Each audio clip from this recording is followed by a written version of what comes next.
This channel does not promote any violent, harmful, or illegal activities. All content provided by this channel is meant for an educational purpose only. নজর রাখবে এই মুহূর্তে একটি বড় খবরে। প্রাথমিক নিয়োগ দুর্নীতিতে চার্জ গঠন হলো ইডির মামলায়।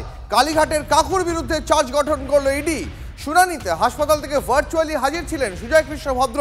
আরো বিস্তারিত জানাবেন সহকর্মী সুজয় রয়েছেন টেলিফোন লাইনে। সুজয়, আজ আদালতে কনভারসেশনটা কি হলো?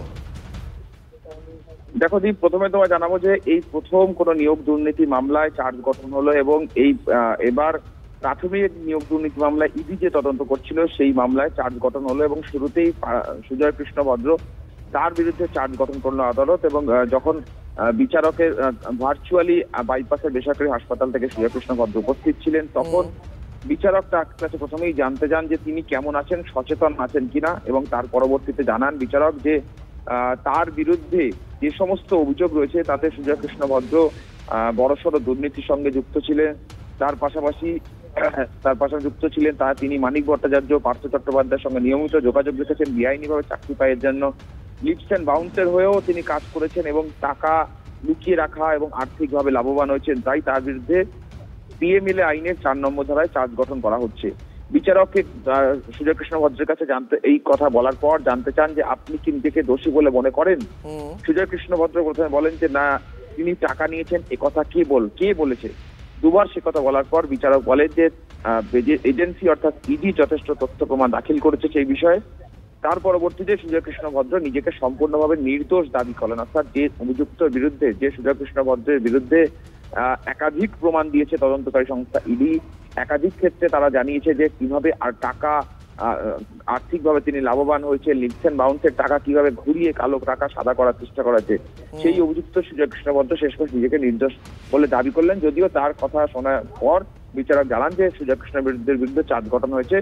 এর পরবর্তীতে আজই বাকি বেশ কয়েকজন অভিযুক্তের বিরুদ্ধেও চার্জ গঠন হবে। অর্থাৎ এই প্রথম নিয়োগ দুর্নীতি কোনো মামলায় চার্জ গঠন হলো বিশেষ ইডি আদালতে। একেবারে অনেক ধন্যবাদ তোমায় সুজয়। স্কুলের ভর্তির ফি বেশি নেওয়ার প্রতিবাদে বিক্ষোভ দেখানো, ছাত্রছাত্রীদের মারধর করার অভিযোগ পঞ্চায়েত প্রধানের বিরুদ্ধে।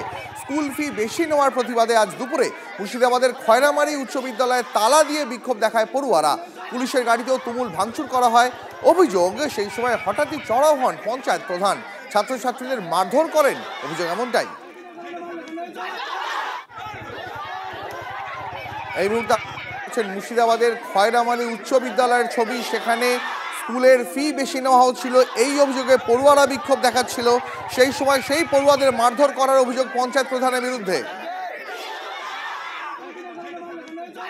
স্যাররা নিজে থেকে মিটিং করে আমাদের গার্জেনকে না জানিয়ে নিজে থেকে মিটিং করে স্যাররা আমাদের ভর্তি ফিস বাড়িয়ে দেয় 100 করে, যে টোটাল 400 হয়।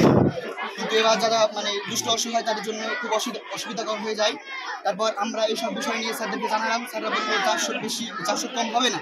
প্রধান এসে কোনো কিছু বলেন, প্রধানকে গার্জেন কিচ্ছু দেয়নি। প্রধান এসে অনেক খারাপ গালিগালাজ করে এখানকার মানুষকে গায়ে ডাইরেক্ট হাত তুলেছে।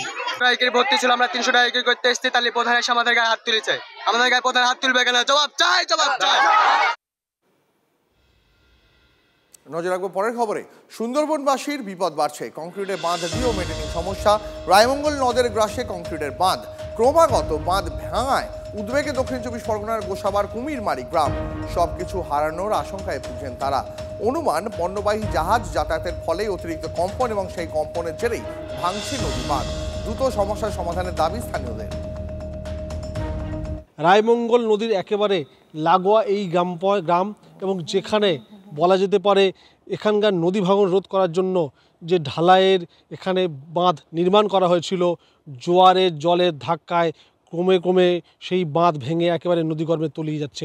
যে কারণেই প্রত্যেক বছরই কুমিরমারি গ্রাম পঞ্চায়েত এলাকার এখানে বাগনার এই যে গ্রাম, সেই সঙ্গে ভাঙনঘাট এলাকা সহ একাধিক এলাকায় নদী ভাঙনের জেরে গ্রাম প্লাবিত হচ্ছে, এবং যার মাথা ব্যথার কারণে কিন্তু রীতিমতো দিশাহীন অবস্থায় রয়েছে সেচ দপ্তর। এরাই তো সবাই আসে দেখেই যায় যে দেখি বাঁধটা করা যায়, তো হয় না বাঁধ। তো সেইভাবেই যখন বর্ষা হয়, তখন ঝড় হয়, তখন নদীর জলে যখন তখন এই ছটকে এইখানেই আসে জল।